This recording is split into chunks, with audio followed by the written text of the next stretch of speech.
El siguiente programa es familiar. Se recomienda que los menores de edad estén acompañados de un adulto responsable.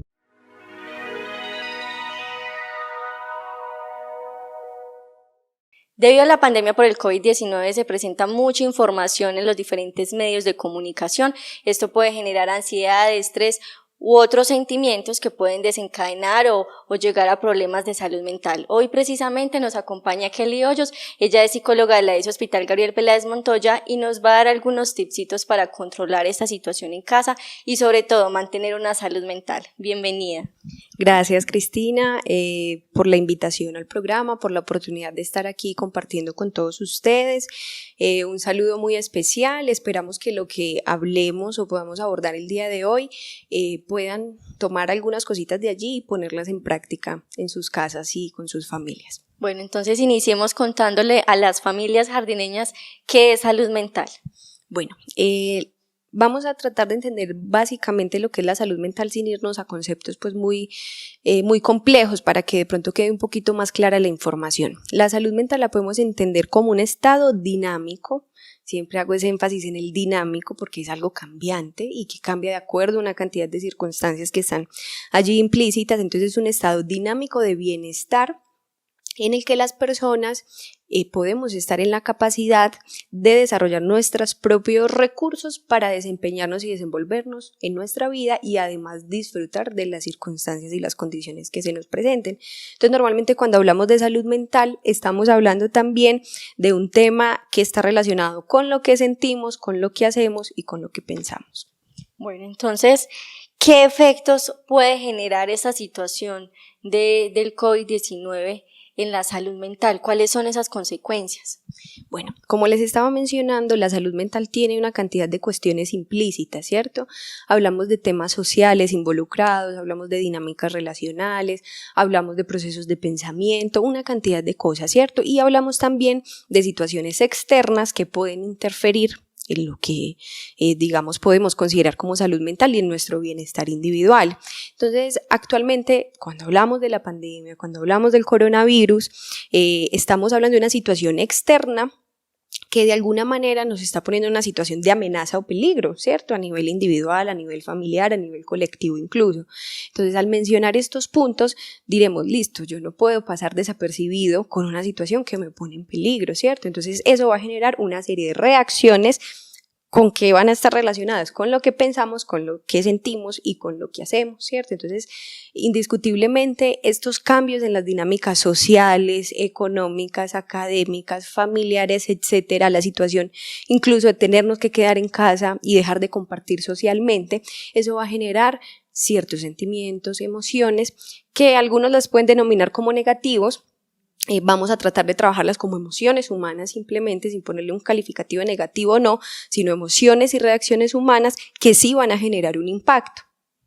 Y que además son consideradas normales. A un punto, sí, y ahí empezaríamos de pronto a hablar un poquito también como de la intensidad y de la duración de la emoción, ¿cierto? Una emoción normalmente, cuando hablamos de la emoción, es de alguna manera una activación incluso fisiológica también que se da inmediata. De hecho, una emoción como tal, la emoción dura un poquito, es poco tiempo, ¿cierto? Incluso podemos hablar de segundos, la emoción como tal. Ya cuando se nos prolonga, ya diremos, bueno, es un sentimiento, es algo que dura un poco más, pero la emoción como tal es normal.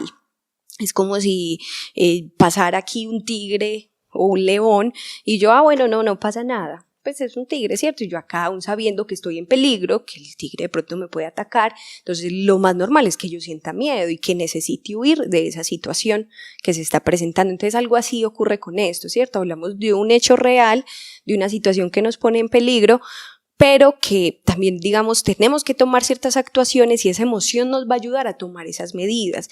Si yo simplemente minimizo el riesgo y digo, no, esa pandemia, no, eso no pasa nada, eso es un tema, una bobada que se inventaron, no estoy vivenciando la emoción y esa emoción es la que me va a proteger, mientras que yo digo, ay sí, qué temor, donde me pase algo o donde le pase a alguien querido esto, entonces ya ahí sí la emoción me es funcional porque va a decir, no, listo, entonces sí me voy a quedar en casa, entonces sí me voy a lavar las manos, entonces voy a estar atento con los síntomas. Entonces mira que ahí esa emoción es funcional, pero ya si se nos extiende, que ahorita de pronto lo ampliamos un poquito más, ya hablaremos de otra cosa. Bueno, dentro de esos sentimientos usted nos habla del miedo, pero ¿cuáles son esos otros sentimientos que se pueden presentar durante esta situación y más estando en casa?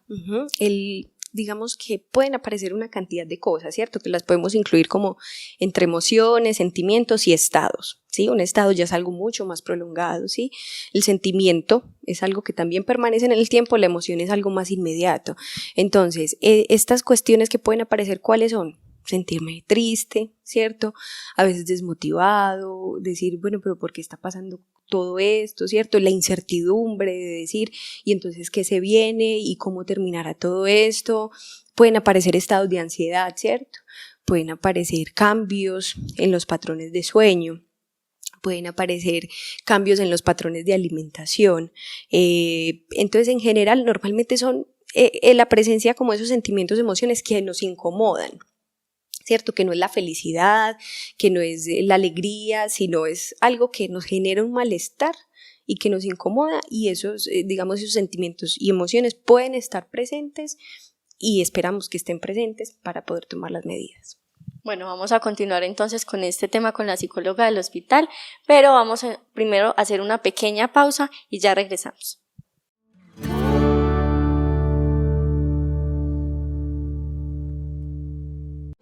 Mientras estás en casa, puedes tener en cuenta estas recomendaciones para el cuidado de los niños.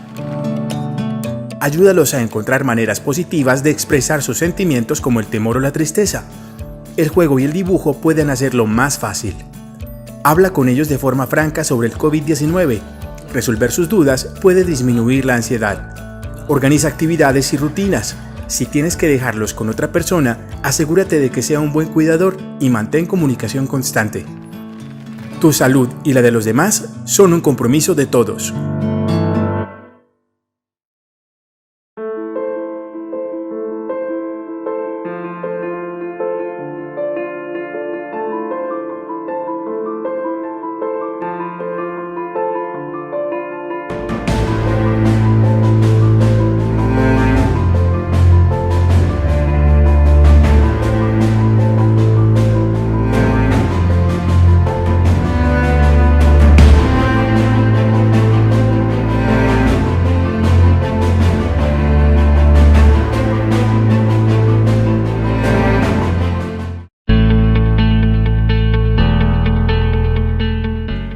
Muchos se preguntaban por las personas que vivían solas, que se habían acostumbrado a vivir solas, y a veces pensaría uno que ellos nos llevan un poco de ventaja en esta situación nueva para la mayoría de todos nosotros, aunque recientes estudios muestran que el 18% de una ciudad como Bogotá viven solos. Pero es muy importante que en estos días hay una situación sobreagregada, hay una situación distinta, que es la tensión y la preocupación por lo que está pasando, por nuestros seres queridos, por nuestras personas cercanas, por las personas que nos unen los afectos. Entonces no permanezca completamente solo, trate de establecer horas donde mantiene reuniones a través de estas vías con sus amigos, con sus familiares, restablezca la conexión, los contactos por cualquiera de las redes, por el teléfono, con las personas con las que ha dejado de contactarse, de relacionarse. Aproveche oportunidades que seguramente ha dejado de hacer, y por qué no, seguramente algunas tareas que no ha hecho o algunos retos que no se ha puesto, aprovechemos en esto, porque esa soledad de ahora es una soledad distinta por la sensación de la presión y las tensiones externas.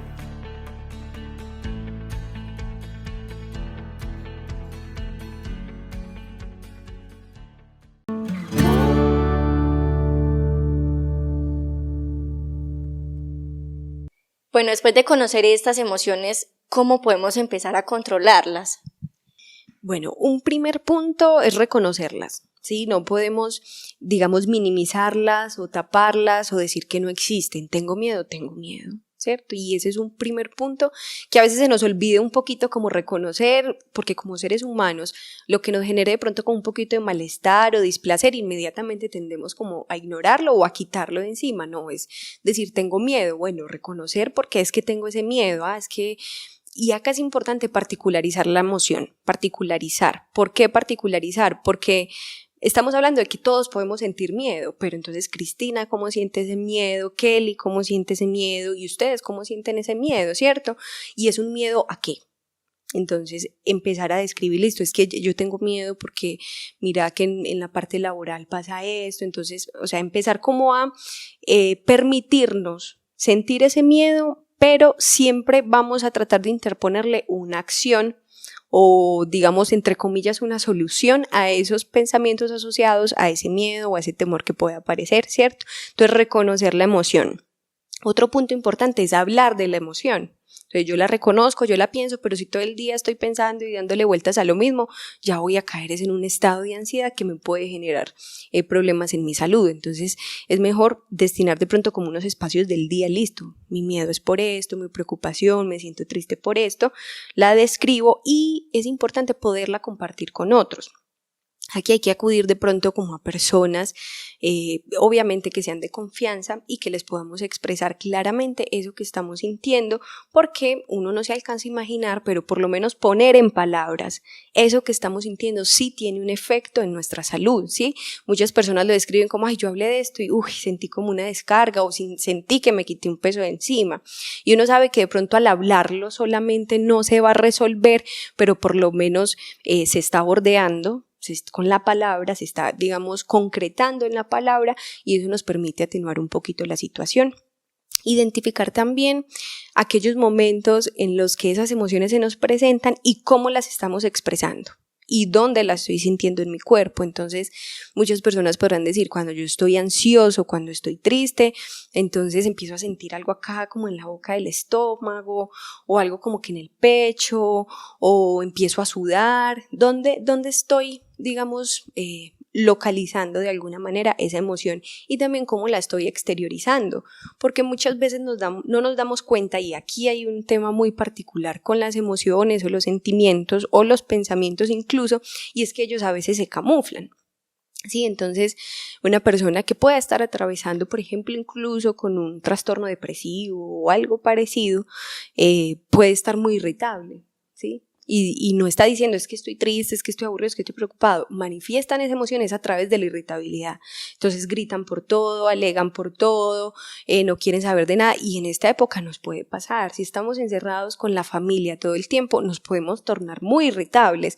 Entonces el niño está jugando a cualquier cosa y la mamá inmediatamente reacciona, no grites, no hagas tal cosa. Entonces esa emoción que la mamá puede estar sintiendo, que tal vez sea miedo, preocupación por temas económicos y demás, la está exteriorizando de otra manera. Entonces es importante empezar a reconocer cómo estoy yo sacando de mí esa emoción hacia los otros para poderle dar un manejo.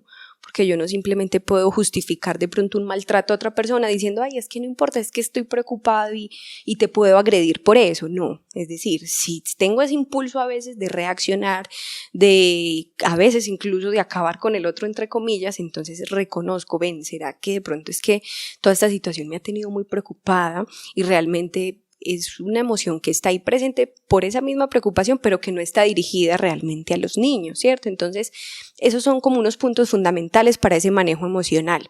Reconocerla, saber que está ahí presente, ubicar en dónde está y cómo se está presentando esa preocupación o ese malestar que estemos sintiendo y cómo lo estamos exteriorizando. Eso serían como unas recomendaciones importantes para evaluarnos y de pronto agregarle algo más y decir, yo estoy en la capacidad de manejar mis emociones, porque yo me puedo sentir muy triste, pero entonces cuando estoy así escucho música y siento que eso me relaja y me ayuda una cantidad. Entonces ayudarle al otro a identificar las emociones, si el otro me está alegando, si el otro me está gritando, vení, ¿te pasa algo? Parece que estuvieras triste, parece que estuvieras aburrido o preocupado, o sea, ayudarle a interpretar un poquito al otro la emoción, porque a veces la sentimos, la expresamos, pero no nos damos cuenta realmente de lo que hay ahí. Bueno, aquí también hay un punto muy importante y estamos hablando básicamente del emisor, pero el receptor, esa persona que nos va a escuchar en ese momento en que tenemos una crisis, una ansiedad, que necesitamos simplemente ser escuchados, también debe tener unas características específicas, no solo la escucha, el respeto, ¿cierto?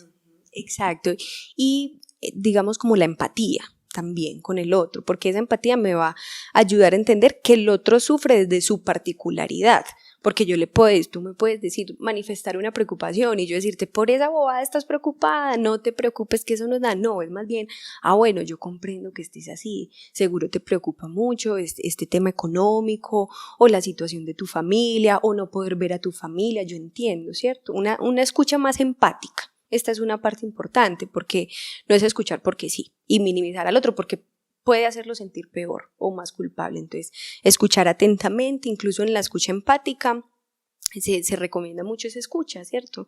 Incluso a veces no es tan oportuno solo poner el punto de vista de uno, sino escuchar y decir, ok, comprendo, ¿cierto? Y si puedo dar 1 o 2 recomendaciones y listo. Esa es una escucha importante. Bueno, muy importante entonces que tengamos en cuenta cómo debe ser entonces esta relación en el hogar y cómo debemos también recibir las necesidades de las personas que nos rodean. Vamos entonces a una pausa comercial y ya regresamos.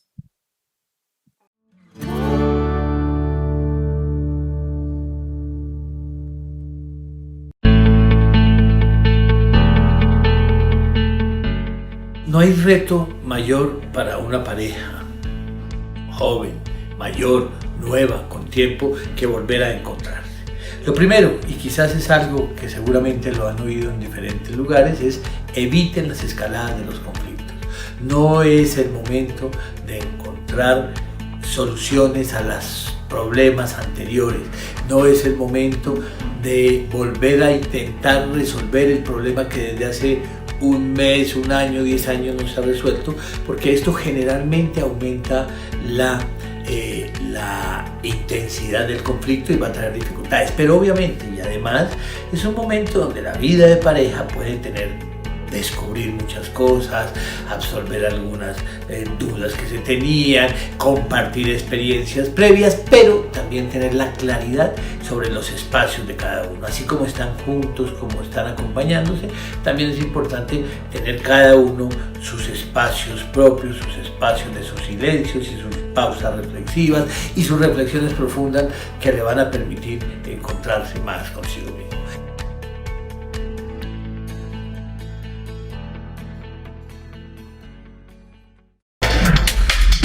Si quieres consultar toda la información relacionada con el coronavirus, es importante que lo hagas en la forma adecuada, ya que desde su aparición empezaron a circular por las redes y diferentes portales miles de noticias falsas que buscan aumentar el pánico y son perjudiciales para enfrentar la situación que estamos viviendo. Por eso, en las 5 cosas que no sabías hace un minuto, te presentamos 5 tips para estar bien informados frente al coronavirus. 1. Verifica la legitimidad de las cuentas y contrasta los datos que están consultando con medios oficiales y páginas confiables. 2. No compartas información que no hayas podido verificar, ya que así empiezan a generarse cadenas con noticias erróneas que causan pánico en la población. 3. No hagas clic en todos los enlaces que te envíen por WhatsApp o correo electrónico, sin saber su procedencia, ya que pueden contener códigos maliciosos que afecten tus dispositivos. 4. Mantén instalado y actualizado un antivirus en todos tus dispositivos, ya que los cibercriminales han utilizado algunos mapas de coronavirus para infectar los equipos de cómputo y robar contraseñas e información. 5. Consulta el portal oficial coronaviruscolombia.gov.co que ha dispuesto el gobierno nacional, en donde encontrarás toda la información segura y actualizada frente a la situación actual del país en materia de coronavirus. Internet responsable es saludable.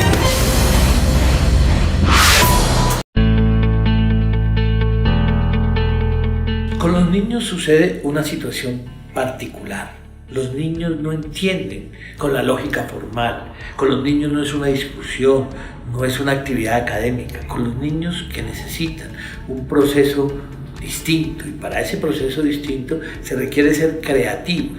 creativos es recurrir a elementos que para ellos les permiten entender mucho más lo que está sucediendo.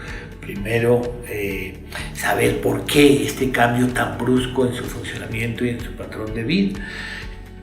Dejan de ir al colegio, dejan de verse con sus amigos, no van a ir a visitar a sus primos. Entonces el juego y el dibujo son herramientas fundamentales, importantes para explicarles este tipo de situaciones. Lo segundo, intente poner pautas y orden en el interior de la casa. Intente generar algunos lugares donde tienen que guardarse por momentos y en ocasiones sí se incumplen las normas, pero intente llevarlo dentro de las normas y tener los castigos, que nada ganamos con los gritos, con los castigos físicos, que esto lo único que hace es aumentar las dificultades y aumentar los problemas. Entonces busquemos un lugar donde estén aislados, pues con firmeza, pero con mucho cariño.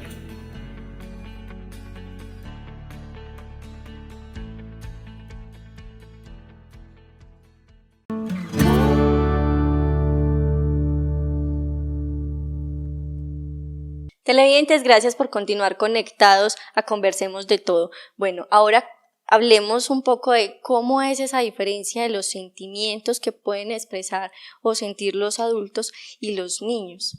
Bueno, hay que reconocer de entrada que no van a ser, pues digamos, o no se van a presentar de la misma manera, porque obviamente lo que atraviesa un adulto no va a ser lo mismo que atraviesa un niño, ¿cierto? Entonces, partir de pronto de señalar que los niños pueden tener más temor a partir de lo que reciben de sus padres también, ¿cierto? Entonces, esas manifestaciones pueden estar muy ligadas, sobre todo en los niños, como a veces es tan compleja la idea de la salud para un niño, ¿cierto? ¿Qué es el bienestar? ¿Qué es estar bien? O la idea de perder a alguien o que alguien esté en riesgo. Yo digo que las preocupaciones de los niños están más ligadas a ese tema, ¿cierto? Entonces, un niño incluso puede entrar en un estado de ansiedad solo al escuchar las noticias y verse en riesgo, decir, ¿y donde yo pierda a mi familia?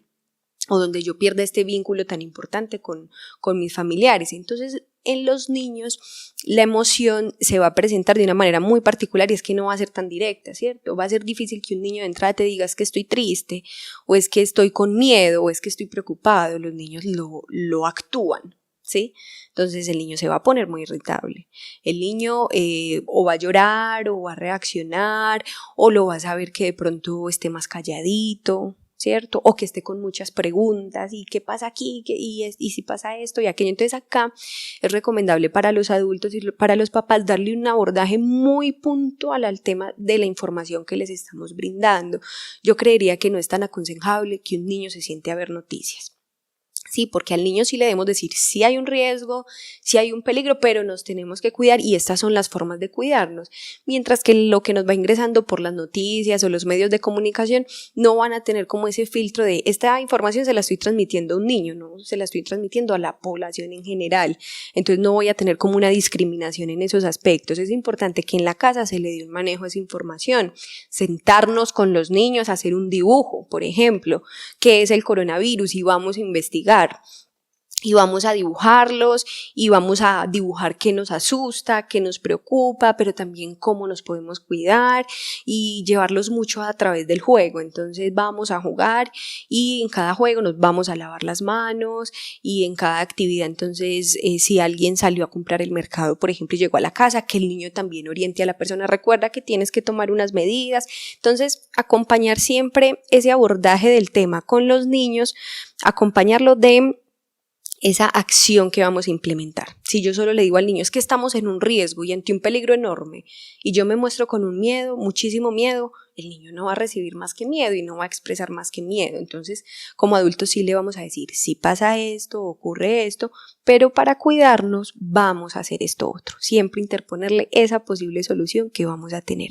Ahora con los adultos, digamos que las preocupaciones están atravesadas ya también por otras cuestiones, un tema económico, ¿cierto? Difícilmente un niño se preocupe por un tema económico, ¿sí? Mientras que los adultos ya nos tendremos que preocupar por temas económicos, laborales, de la alimentación, ¿sí? Entonces ahí está como esa particularidad en el adulto. ¿Qué recomendación hay? Algo similar a lo de los niños.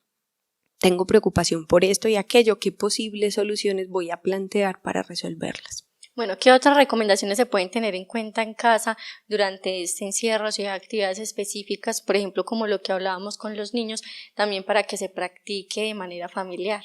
Bueno, lo primero siempre va a ser lo que ya veníamos hablando, el tema de reconocer las emociones. Ese es el primer paso para todo lo demás, ¿sí?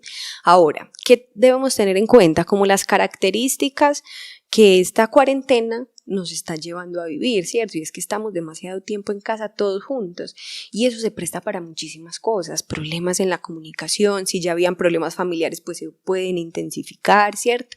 Entonces hay que empezar partiendo de ese reconocimiento de emociones para poder darle un manejo a la situación. Y cuestiones que se recomiendan mucho y que los especialistas en general nos vienen diciendo o brindando para esta cuarentena. Un tema de vamos a organizarnos en los tiempos. Ocurre que con la cuarentena estamos haciendo como un cambio en nuestra rutina. Ya no me puedo ir al parque a tomar el tinto.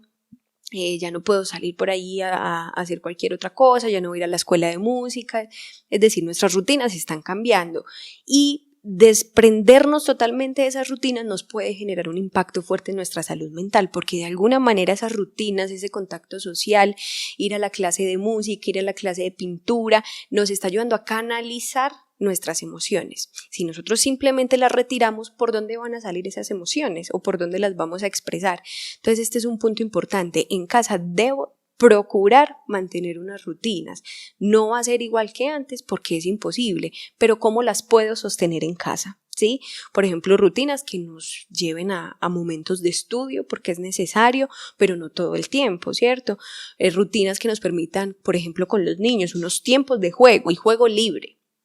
¿Sí? Unos tiempos de vamos a pintar, vamos a leer un cuento y es recomendable, digamos como establecer o estructurar un cronograma completo, entonces ponernos como unas metas, listo, la cuarentena la podemos ver desde muchas perspectivas y esta puede ser una que nos ayude a controlar la cuestión y es, ¿qué espero yo en esta cuarentena lograr? ¿Cierto? Bueno, voy a fortalecer esta parte, siempre quise hacer esto y como no tenía tiempo, entonces voy a aprovecharlo ahorita y lo voy a hacer. Entonces poner como todas esas metas, todas las actividades pendientes, las actividades que sean obligatorias, si alguien está haciendo un trabajo en casa o si al niño le quedaron las tareas de la escuela y las actividades de aseo que son fundamentales. Entonces yo puedo, si es toda una familia, hacer un cartel grande en la pared y vamos a ponernos un cronograma siempre y vamos a ponernos a qué hora nos vamos a levantar, a qué horas vamos a desayunar, entonces ya en la mañana nos queda un ratico libre o vamos a organizar una parte de la casa, entonces hoy nos vamos a enfocar en la cocina, mañana en el baño, ir como reestructurando esos tiempos y ponerle unos horarios, porque eso nos ayuda a darle un orden a todo. Si yo simplemente digo en la cuarentena tengo estos objetivos, sí, ahí los voy haciendo, va a ser difícil y dejar todo ese tiempo libre al aire nos puede generar angustia. Entonces, organizarnos. Importantísimo siempre poner actividades que nos generen satisfacción y placer también, ¿cierto? No todo tiene que ser la obligación y cumplir una cantidad de cosas que a veces ni me gustan, ¿cierto? Sino, listo, entonces ya me encanta el baile. Voy a sacar una horita del día, 30 minutos, a ver unas clases de baile y entrenarme en esto. No me gusta un instrumento musical, voy a sacarle un ratico del día a esto. Me gusta tejer, es decir, ya ahí sí entra la particularidad o la singularidad de la persona, qué me gusta.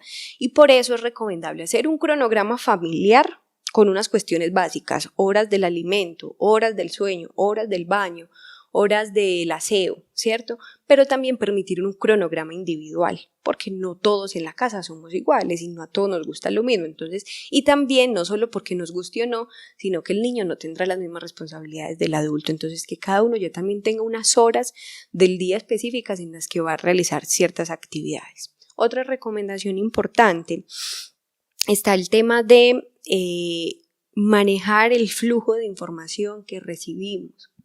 Muchas personas en este momento, porque lo escuchamos y porque en el ejercicio muchas veces en nuestra profesión de estar escuchando lo que las personas van vivenciando en este momento, muchos dicen es que yo no soporto porque todo el día estoy viendo las noticias y yo me acuesto y yo ya no soy capaz de dormir. Claro, si es lo único que tu cerebro está recibiendo o tu cuerpo está recibiendo, no tiene más que procesar que ese miedo y esa angustia. Entonces, informémonos para estar actualizados en el tema, pero las recomendaciones siempre serán informarnos por medios oficiales. Si yo ando por las redes sociales mirando todos los memes, las cuestiones que circulan, va a ser muy difícil, entonces voy a ir a fuentes muy específicas y oficiales para poderme informar. Por ejemplo, aquí en el municipio y en el Facebook del hospital también estamos haciendo un trabajo relacionado con esto, y es, sí informamos ciertas cosas, pero no todo lo que estamos publicando es información sobre eso, sino otras cuestiones, por ejemplo, de salud mental y el manejo del tiempo libre y qué estrategias podemos tener. Entonces, siempre controlar ese influjo de información que recibimos, porque si no, se nos van a incrementar esos estados de angustia. Digamos que esas serían pues como las recomendaciones principales. Siempre buscar unas redes de apoyo emocionales, ¿sí? Por ejemplo, hay personas que en este momento pueden estar viviendo solas, pero ¿qué recursos emocionales pueden construir a la distancia con sus seres queridos? Entonces es importante utilizar los medios de comunicación, ¿cierto? Tratar de establecer un contacto en el que nos podamos ver, incluso si es posible una videollamada, si no es posible entonces una llamada telefónica, pero que sepamos que tenemos un respaldo y un soporte emocional importante. Bueno, ya tenemos muchas recomendaciones para tener en cuenta, pero es posible que otras personas, aún teniendo este montón de herramientas y consejos, experimenten otro tipo de sensaciones. ¿Cómo identificar entonces signos de alarma de personas que realmente están muy afectadas con este encierro? Exacto, es súper importante reconocer que todo lo que hemos venido hablando lo estamos aún enmarcando como dentro de la normalidad. Me siento sí, es esperable, me siento a veces un poquito ansioso, es esperable, pero entonces ya tú mencionas un tema de, bueno, ya hay un punto en el que decimos, ya esto sí requiere una intervención adicional, y podemos mencionar algo así como unos signos de alarma relacionados con este tema de salud mental. Si hablamos, por ejemplo, de una persona que está experimentando un estado de tristeza muy profundo y que además sea prolongado, hablemos de que lleva una persona, por ejemplo, 2 semanas profundamente triste, desmotivado, ya no disfruta nada, no se quiere levantar de la cama, está todo el tiempo llorando, ¿cierto? Incluso que aparezcan ideas de hacerse daño a sí mismo o a otros, ya ahí estamos diciendo esto ya no es normal.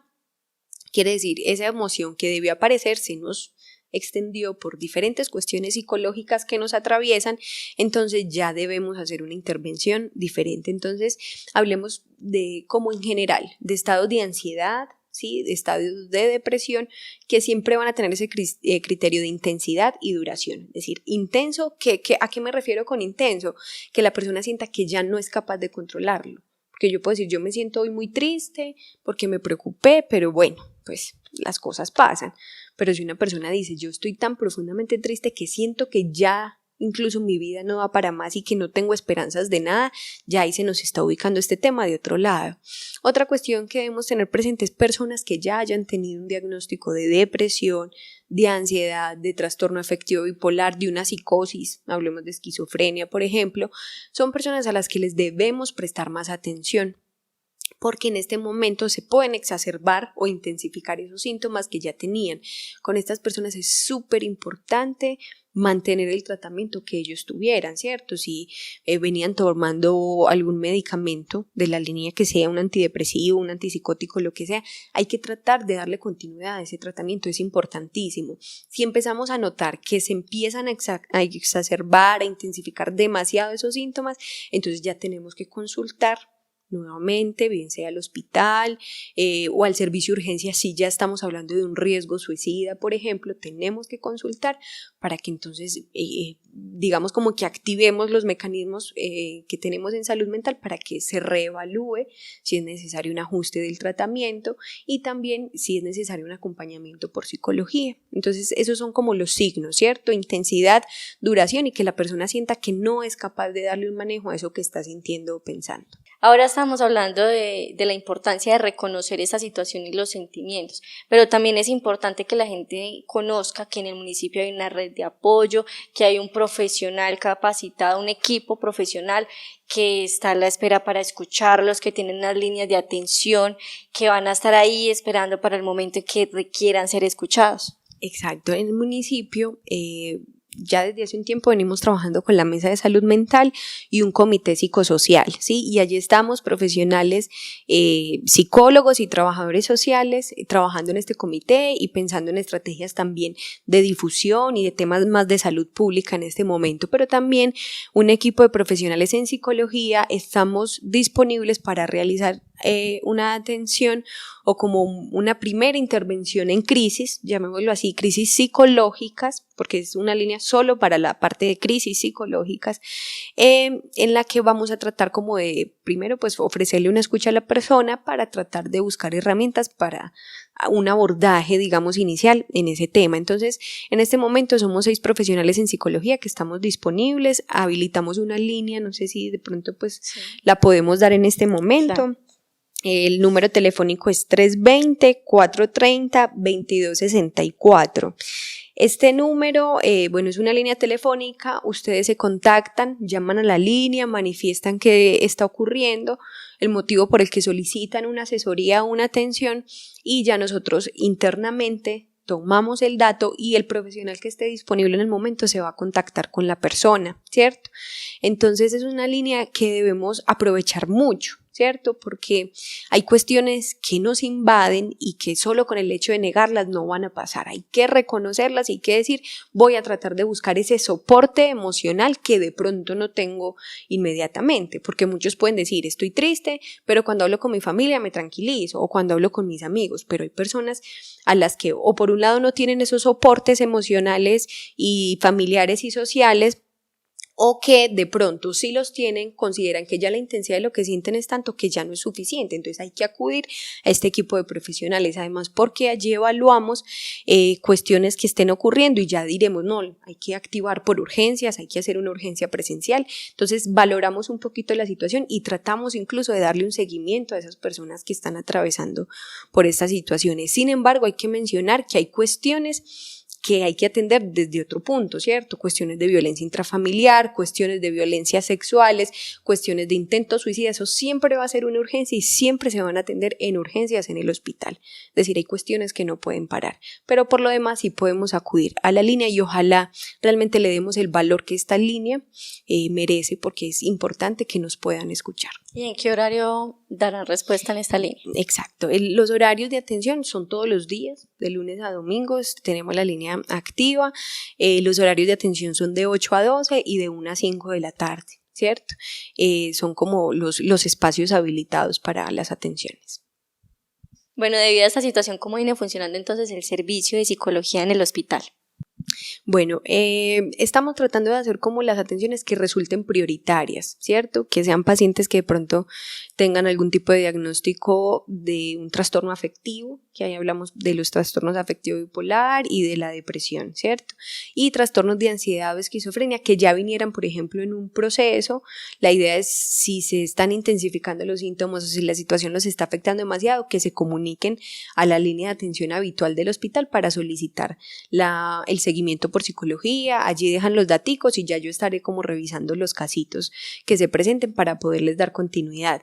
Pacientes que tengan pendiente, pues que tengan una autorización y que tengan pendiente psicología y que consideren que es un tema que no puede dar espera por lo que está generando, entonces también pueden llamar a hacer la solicitud de citas y valoramos la situación y ya realizaríamos bien sea como una teleasistencia o ya dependiendo pues como el caso al momento de evaluarlo haremos la atención presencial. Estamos tratando de evitar esto para no exponer a las personas ni nosotros exponernos a riesgos, pero hay casos que ameritan digamos como la atención, entonces quienes de pronto tengan cuestiones por psicología pendiente se pueden comunicar a la línea del hospital para hacer la inquietud, para plantearla y ya nosotros revisaremos los casitos particulares. Bueno, para finalizar entonces recordemos cuál es esa línea de atención en psicología por casos que afecten la salud mental por el COVID. Exacto, lo llamamos como una línea de atención psicosocial y el número es 320-430-2264. Hago mucho énfasis en que es una atención psicosocial, ¿cierto? No es para una cuestión médica, no es para llamar a preguntar que si hay cita con médico o no, porque no no es posible brindar esa información desde allí porque no está habilitada para eso. Es un tema que involucre lo emocional, lo comportamental o digamos lo que está relacionado con nuestros pensamientos y que nos esté afectando en este momento. Bueno, entonces muchas gracias por acompañarnos en el programa Conversemos de Todo. Ok, mil gracias a ustedes y a todas las personas que destinaron su tiempo para escucharnos el día de hoy. Y ustedes tengan en cuenta esa línea telefónica de atención, tener en cuenta también todos los requisitos o recomendaciones que nos brindan en el día de hoy para tener una vida saludable, una salud mental adecuada durante esta cuarentena.